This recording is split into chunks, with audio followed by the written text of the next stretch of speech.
우리 한국인들에게는 너무나 당연한 일상의 모습이 동남아는 개발이 뒤처진 국가는 말할 것도 없고 선진국이라 스스로 자부하는 서양 국가에서까지 상식 수준 이상인 모습으로 받아들여지는 것들이 있습니다. 가장 대표적인 것이 치안 수준과 그 기반인 시민의식, 그리고 사회적인 약속과 신뢰라는 키워드인데요. 오늘은 가장 마지막 차별 포인트에 대한 일화 하나를 전해드리려고 합니다. 그동안 우리가 신뢰, 원칙, 무전함의 상징이라 막연히 여겨온 구라파 독일 출신의 여성 엔지니어 주재원 에밀리가 한국에서 겪은 일을 생생한 영상과 사진으로 남겨 모국에서 화제를 모았다고 하는데요.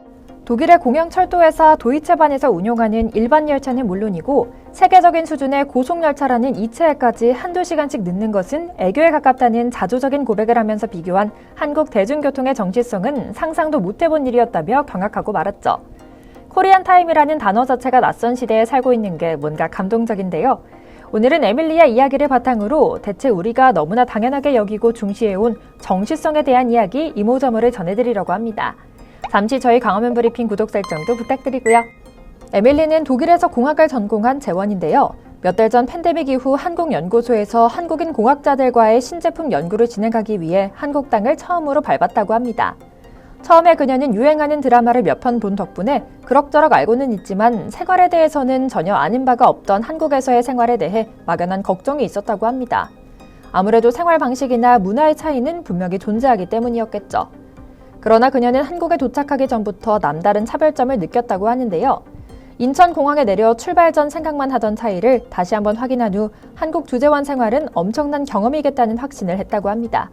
그녀는 프랑크푸르트 근교 도시에 거주하기에 국제공항인 프랑크푸르트에 가기 위해선 기차를 타고 이동해야 했는데요.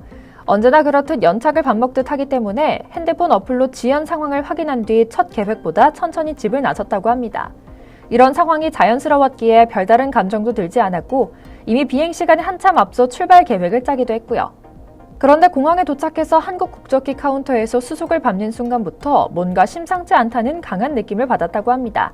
독일 현지 직원이 아닌 한국 지상직 직원이 처리하는 창고에서 수속을 밟은 그녀는 독일 루프트한자 항공에서 경험하지 못했던 빨리빨리를 몸소 경험한 건데요. 여권과 탑승권 확인도 착착, 수화물 처리도 착착 이루어지는 일은 그동안 상상도 하기 어려웠던 일이었기 때문이죠.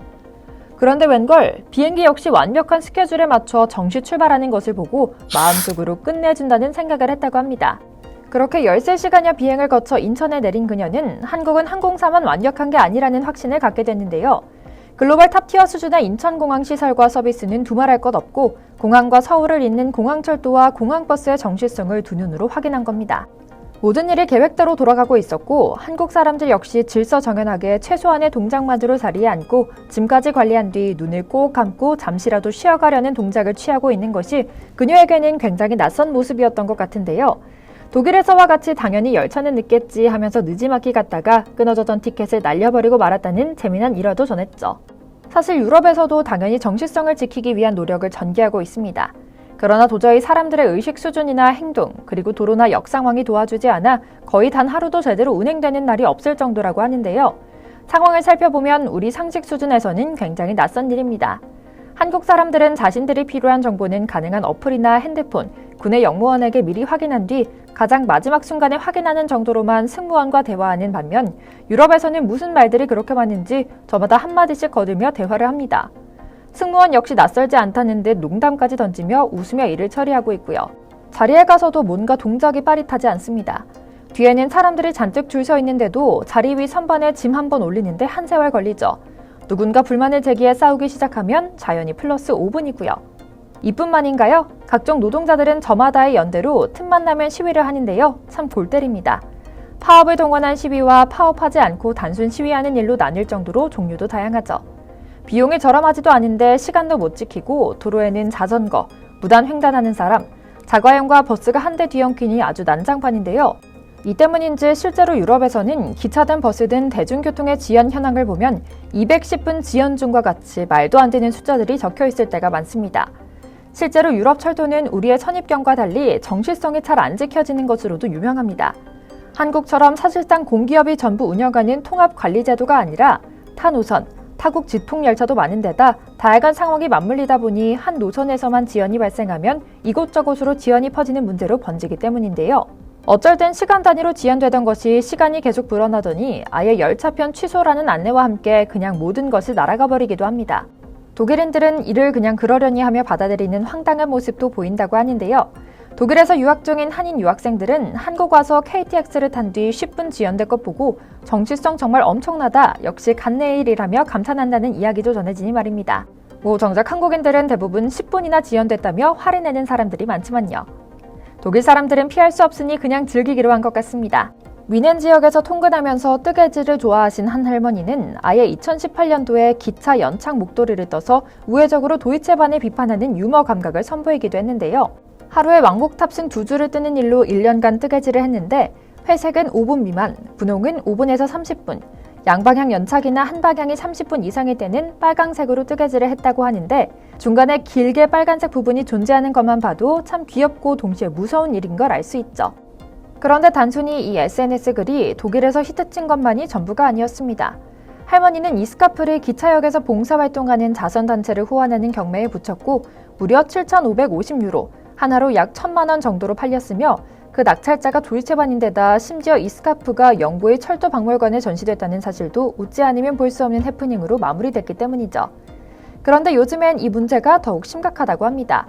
바로 팬데믹 때문이었는데요. 유럽에선 팬데믹이 시작해 승객이 급감하자 모든 대중교통과 공항 근무자들을 한순간에 해고하고 말았던 겁니다. 그러나 또 이들은 너무 성급하게 빠른 엔데믹을 선언했는데 이미 떠나간 숙련된 노동자를 다시 불러들이기 어려워 서비스 마비가 일어나고 있던 것이죠. 반면 한국은 아예 개념 자체가 다릅니다. 코레일에서는 연착의 개념을 KTX는 5분 이상, 그 외 여객열차는 10분 이상 지연되는 것을 지연으로 간주하고 있는 겁니다. 지연 보상 제도도 확실하죠. 물론 한국에서도 평일 출근 시간대에 종로나 강남 일대를 누비는 전철에서는 일부 지연도 존재하는 것이 사실입니다. 하지만 그럼에도 한국은 사실 열차는 물론이고 버스까지도 전 세계적인 수준으로 시간을 잘 지키는 편입니다. 5분 지연과 같은 자잘한 지연은 과밀화된 도시 특성상 자주 생기는 편이지만 지연의 기준을 국제적인 수준의 15분 이상으로 잡으면 한국은 세계적으로 유일무이한 수준으로 상당히 적은 편이거든요. 한국인의 빨리빨리 문화가 때로는 약점으로 지적받기도 하지만 이런 부분에서는 분명 멋진 성과를 냈다고 볼 수 있죠. 한편 우리처럼 또 정시성이 훌륭하다고 평가받는 나라가 또 이웃나라 일본인데요. 여긴 조금 문제가 다릅니다. 신칸센은 완벽에 가까운 서비스를 제공하는 반면 KTX에 비해 가격이 수배 이상 나고 있으며 신칸센의 이른바 품위 유지를 위해 그 외 모든 열차가 길을 터주고 일정을 맞추기 때문에 가능한 일이라는 속사정도 고려할 필요가 있죠. 뿐만 아니라 선로로 뛰어드는 일본인들 때문에 사실 일본의 정시성은 어느 정도는 이들이 만들어낸 환상이라고 보는 것이 타당할 것 같고요. 이처럼 우리는 너무나 당연하게 생각하고 자연스레 누리는 우리의 멋진 모습이 서양인의 시선으로 살펴보면 참 대단하다는 생각이 드는데요. 앞으로도 우리의 이런 훌륭함이 꾸준히 유지되길, 또 이런 모습이 널리 알려지길 기원하며 오늘 영상 마치겠습니다. 저희 광화문 브리핑 구독, 좋아요도 부탁드리고요. 시청해주셔서 감사합니다.